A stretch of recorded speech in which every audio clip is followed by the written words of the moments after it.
A gente começou essa brincadeira com o filme no dia 5 de outubro, né? Tivemos uma pausa aí em função do culto das crianças, que tem a ver com o que eu quero dizer hoje, e também uma pausa em função do congresso de jovens, né? Geração dos pequenos, geração dos mais jovens. E esse filme, na verdade, são 3 filmes, né? De Volta para o Futuro, fez sucesso no fim dos anos 80, é da minha época. E continua bem vivo na memória de quem assistiu. Eu perguntei isso da outra vez, vou perguntar de novo. Alguém nunca viu nenhum dos filmes de Volta para o Futuro? Levanta a mão. A Duda não viu, aqui não viu. No primeiro culto tinha uns quantos, quer dizer, eu achei que alguns diriam que não e todos disseram já vi, alguma coisa eu já vi. É um clássico, passa já no Telecine Cult, né? Daqui aos mais velhos aí, né? Os que têm os meus cabelos brancos lembram, né? A maioria. Eu vi muitas vezes na sessão da tarde o filme. E lá no começo de outubro a gente teve a primeira parte da reflexão, a gente fez... A ideia do De Volta para o Futuro é que o filme faz viagens ao passado e ao futuro, né? Ele vai e volta. E a gente fez a primeira viagem para o passado, indo por algumas reformas que aconteceram no meio do povo de Deus. Lá no Antigo Testamento, no tempo do rei Josias, depois no tempo de Esdras e Neemias. E aí pulamos para a Idade Média, né? Em diferentes locais aconteceram reformas sob diferentes lideranças. E a gente foi descobrindo que reformas sempre acontecem pelo poder da palavra de Deus. Quando a palavra de Deus está em nós, ela é lida, anunciada, pregada, vivida, reformas acontecem. Quem reforma não são as pessoas, nem são os líderes que fazem reforma, mas a palavra sendo lida, a palavra sendo compreendida, vivida, vai reformando o povo de Deus de tempos em tempos. Se alguém tiver curiosidade, quer ver ou rever essa primeira mensagem, está no site da luteranacamobim.com, está no YouTube e até no Spotify, que a gente atira para tudo que é lado, né? Está lá também para ouvir o áudio. Como no filme, se na primeira parte nós fomos ao passado, hoje que é a segunda parte, a gente vai pro futuro, né? Vamos ver se os fãs do filme estão ligados aí. Nosso tema hoje é a igreja que queremos ser. E esse final de semana é o final de semana do aniversário da nossa congregação, de 7 anos, né? Então, nós vamos projetar a Luterana Camobi para 30 anos para frente, só para ficar igual o filme, né? O filme vai 30 anos, de 85 para 2015. Eles deram umas furadas no filme, né? Acharam que os carros já estariam voando, né? Skate voador, não deu certo em 2015, nem em 2025 não vai ter ainda, né? Não popularmente, pelo menos. Mas a gente pode dar algumas furadas também nas nossas projeções, mas vamos tentar imaginar. 30 anos para frente, em 2054, eu vou estar com 70 anos de idade. Inteligência artificial diz que eu vou ser assim. Será? Provavelmente eu não serei mais o pastor dessa congregação, pelo menos não o principal, né? Espero que já tenha outros que possam fazer o trabalho também. Quem sabe até lá eu já consegui alcançar a aposentadoria, se nenhuma reforma da Previdência acontecer no meio do caminho, né? Eu queria que vocês fizessem as contas. Imaginem vocês, aonde vocês estarão, se estarão aqui, se já tem planos para estar em outro lugar daqui a 30 anos, ou alguns vão dizer, já vou estar desfrutando do céu, né? Daqui mais 30 anos. Como é que vai ser a Luterana Camobi de 2054? Onde será que ela vai estar? Eu botei aqui as fotos de alguns lugares por onde a gente já andou, né, como congregação. Mas onde ela vai estar? Será que vai ser só um lugar de culto daqui a 30 anos ou vai ter mais? Ou será que já vai ter uma outra congregação que foi plantada pela Luterana Camobi? Nós, como igreja, ajudamos a fomentar, a crescer uma outra congregação.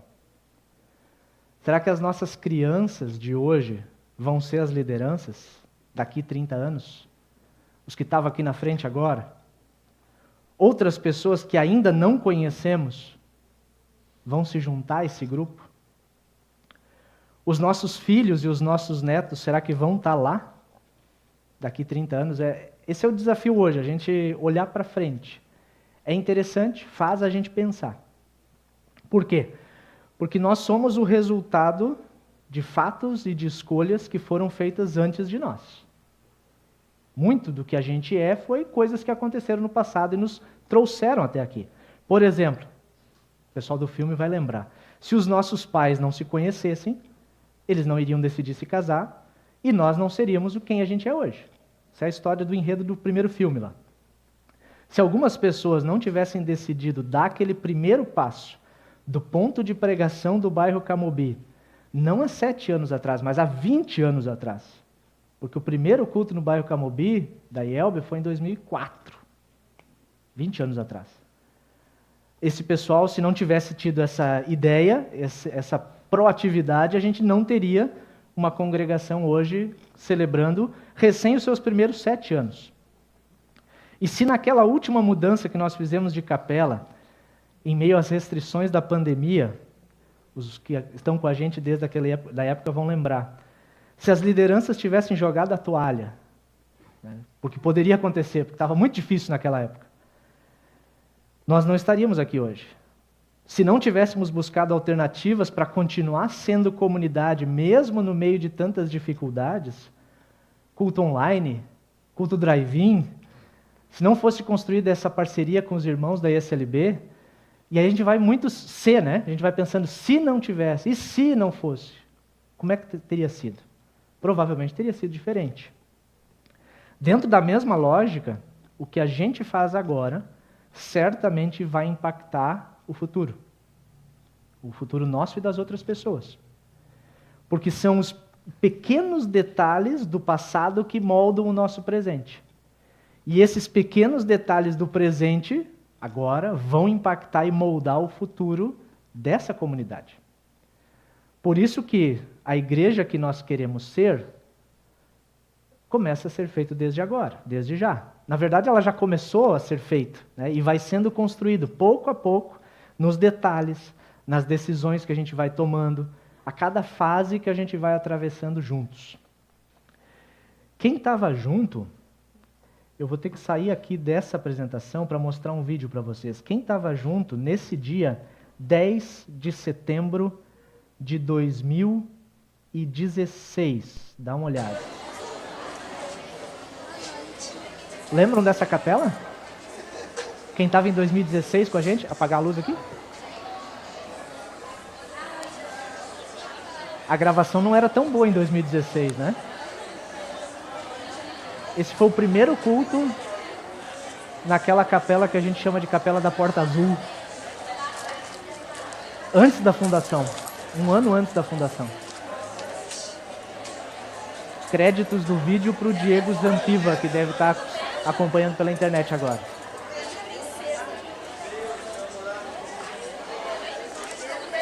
O pessoal buscando cadeira, o que estava faltando já no primeiro dia. Primeiro culto na capela, a gente passou uns 6 meses pedindo a Deus que direcionasse a gente para um lugar em que a gente pudesse acolher melhor aqueles que vinham participar do culto. Vocês vão lembrar que a gente orou muito.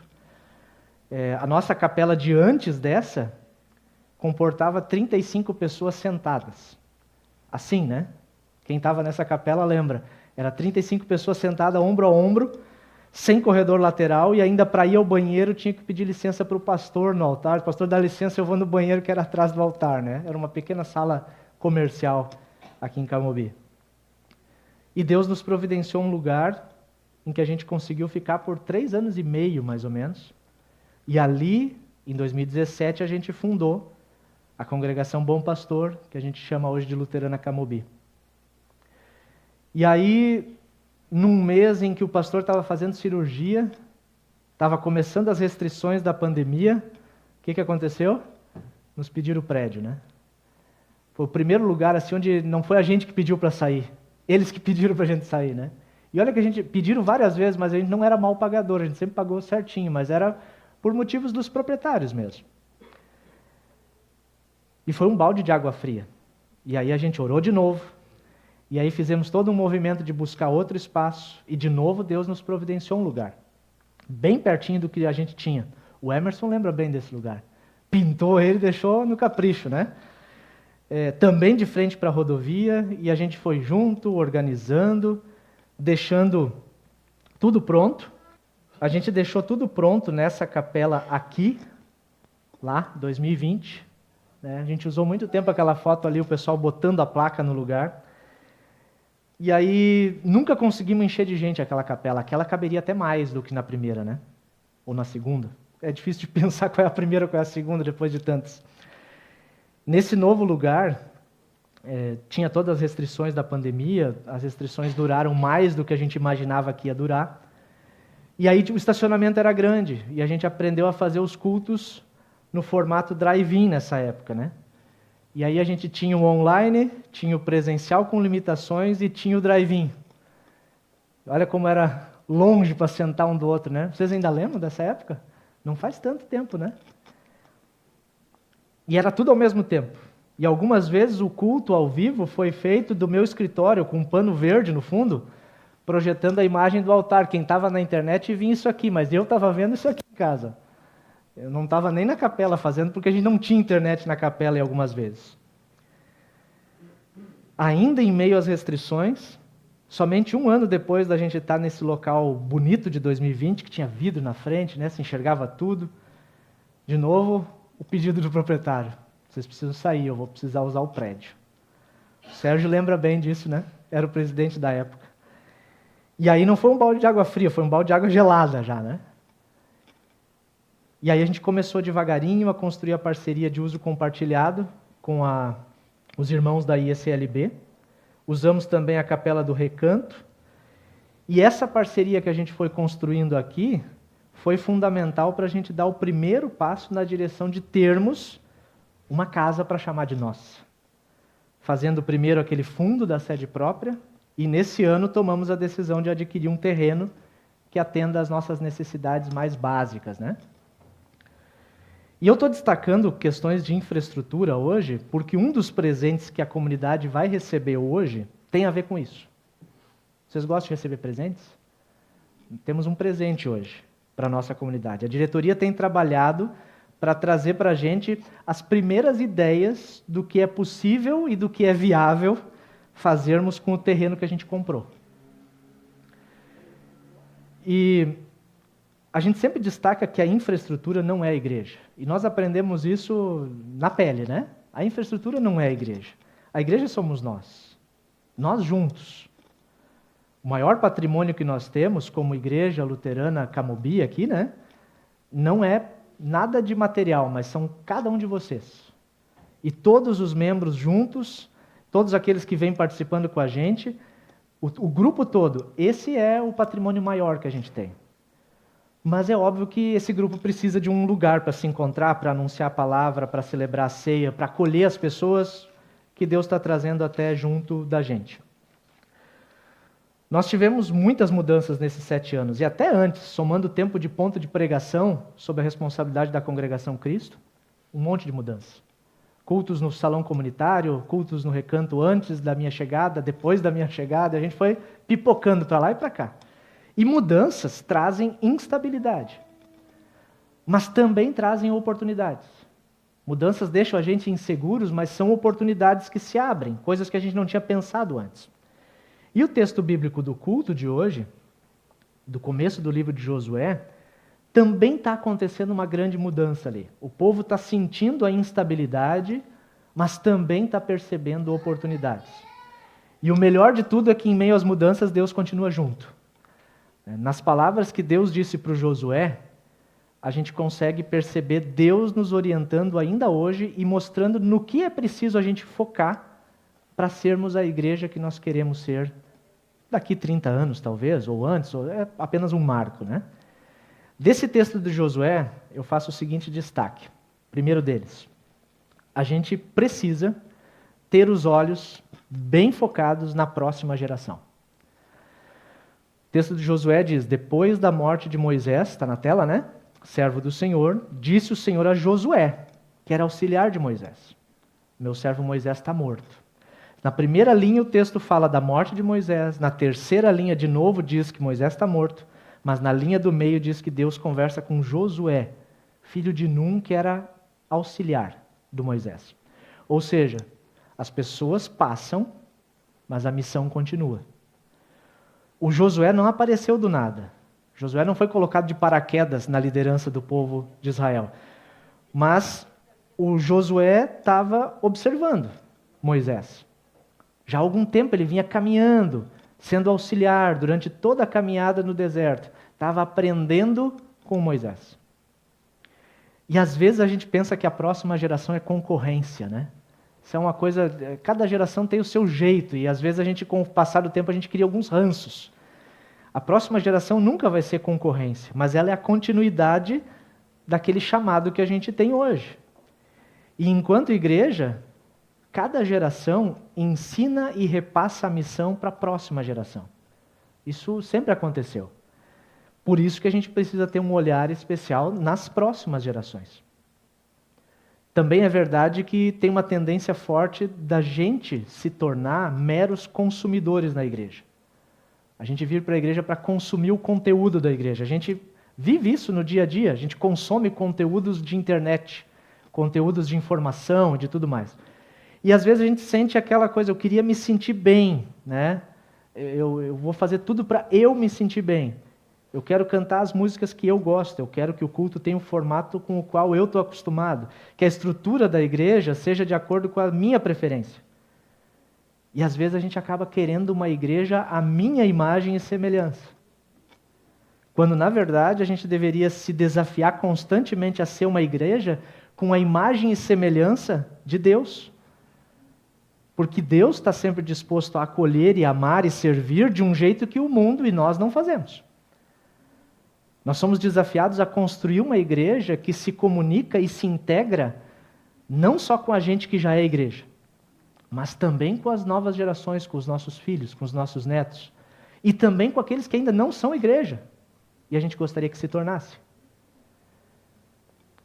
Tem estudos que dizem, bem sérios, que conforme o tempo está passando para nós, as chances de uma criança que nasce hoje ser criada num lar cristão diminuíram drasticamente em relação a quando a gente era criança.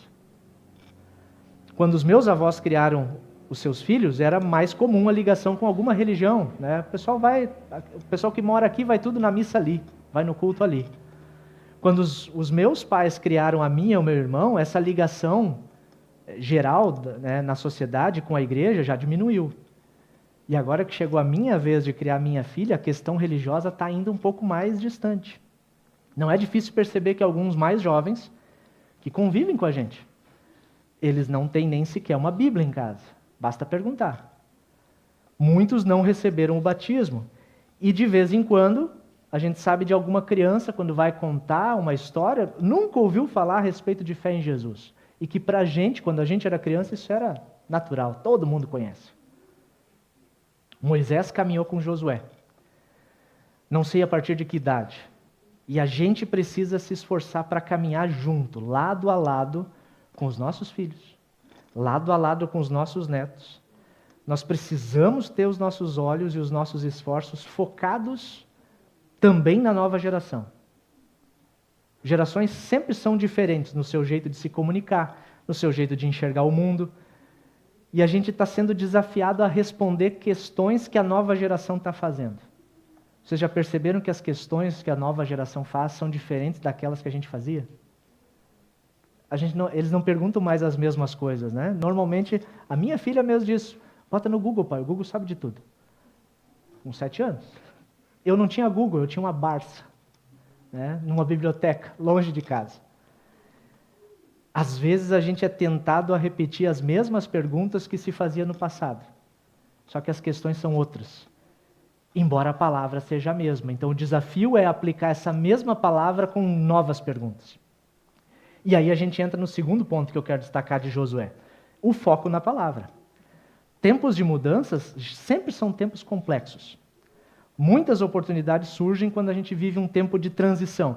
E nem todas as oportunidades são boas. Nem todas são corretas. Por isso, nunca é demais lembrar que o foco precisa estar na Bíblia, acima de tudo. O olho precisa estar nas novas gerações, mas com a Bíblia na mão. Diz lá em Josué, tenha o cuidado de obedecer a toda a lei. Toda a lei no tempo de Josué era a Bíblia que ele tinha na mão. Não se desvie dela, nem para a direita nem para a esquerda. Não deixe de falar essas palavras do livro da lei e de meditar nelas de dia e de noite. Muitos caminhos se colocam diante da gente. E aí vem as preocupações, as demandas, a gestão das pessoas, administração, mediação de conflitos. Tudo isso vai fazer com que a nossa visão das coisas, a nossa visão da realidade vai ficando distorcida, poluída, confusa. Mas Deus quer nos ajudar a focar no que é mais importante. Permanecermos firmes na palavra, colocar em prática a palavra, obedecer a palavra, não usar a palavra só como um amuleto, né? Às vezes, como a gente tem aquele costume, botar um salmo aberto na sala ou no quarto, né? Que aí Deus vai abençoar. Isso está mais para superstição do que cristianismo. Cristianismo é palavra lida, vivida, para nós mesmos, para os outros, né? Porque tudo nessa vida muda. Tudo, absolutamente tudo. A palavra de Deus não muda. E é essa palavra viva que faz reformas, lembram? No meio da gente. Em todas as épocas, em todas as gerações. Porque nós lembramos naquela primeira mensagem, a nossa tendência natural é a deforma. Nós vamos deformando, enquanto instituição, enquanto igreja também. E a palavra nos reforma. E aí, firmados nessa palavra, quando as oportunidades surgirem e a gente filtrar elas pela palavra de Deus, nós precisamos ter, que eu botei o número errado ali, mas é o 3, coragem para tomar as decisões. Também é importante.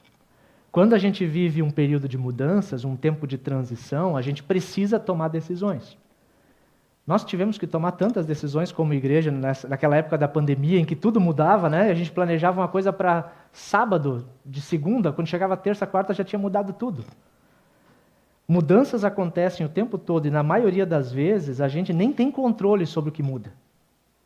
O que a gente tem sob nossa responsabilidade são as decisões e as escolhas que a gente vai fazer diante das mudanças.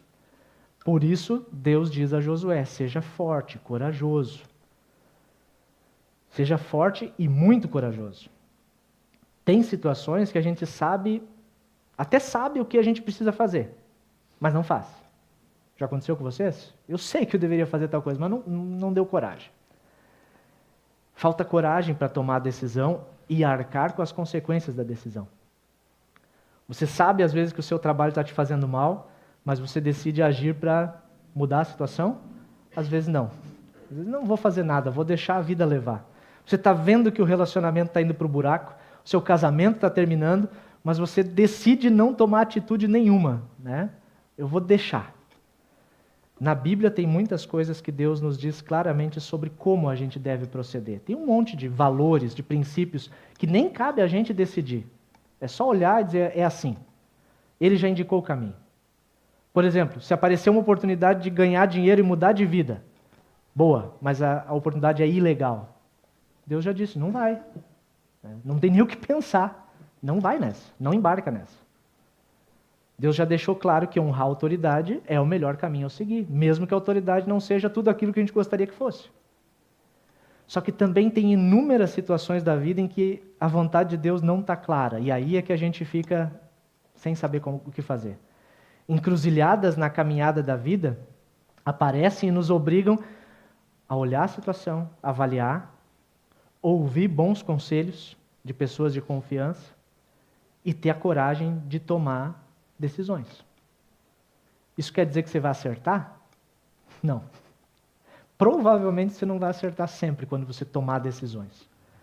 Mas aí também é preciso ter coragem para, de tempos em tempos, voltar um passo, avaliar se a decisão tomada foi a mais correta, se foi a que proporcionou um bem maior. E se por acaso não foi, também é preciso ter coragem para assumir um erro e corrigir o erro. Mudanças não são novidade na vida do povo de Deus. Muitas mudanças até foram provocadas pelo próprio Deus. Deus muitas vezes provocou mudanças para abençoar muitas pessoas, gerações que ainda viriam. E nós nos sentimos limitados. A instabilidade das mudanças às vezes causa medo para a gente, mas Deus não deixa a gente sozinho em nenhuma oportunidade. E a gente tem experimentado isso enquanto igreja aqui. Quando eu cheguei aqui, a situação era uma. 9 anos atrás, quase 10. Hoje a situação é outra. Teve coisas boas? Teve. Teve coisas ruins? Teve. Assim é a vida da gente, né? Deus está nos proporcionando, e muitas vezes Ele nos proporciona parcerias de pessoas que vão caminhando junto com a gente, que vão somando forças com a gente nos desafios que vêm vindo. E Deus está nos desafiando a gente a focar, enquanto igreja, nas próximas gerações, deixar um legado, envolvê-los junto com a gente, sempre firmes no que diz a palavra de Deus, uma palavra que não é mera palavra, mas se tornou gente, veio ao mundo para fazer aquilo que a gente não conseguia fazer no nosso lugar. E essa palavra que se fez gente, ela reafirmou que estaria sempre com a gente, nos dando coragem, nos dando forças para tomar as decisões que a gente precisa tomar. Deus nos dá força, Deus nos ajusta o foco, Deus nos dá e mantém em nós a fé. Porque eu tenho convicção de que foi Deus quem fez essa comunidade nascer. Foi Deus quem fez essa comunidade ser sustentada até aqui. E Ele vai sustentar. Por mais 30 anos, aí eu não sei quanto tempo, mas eu tenho convicção, certeza de que até a volta de Jesus, Ele vai sustentar a sua igreja na terra, porque Ele prometeu assim. Amém.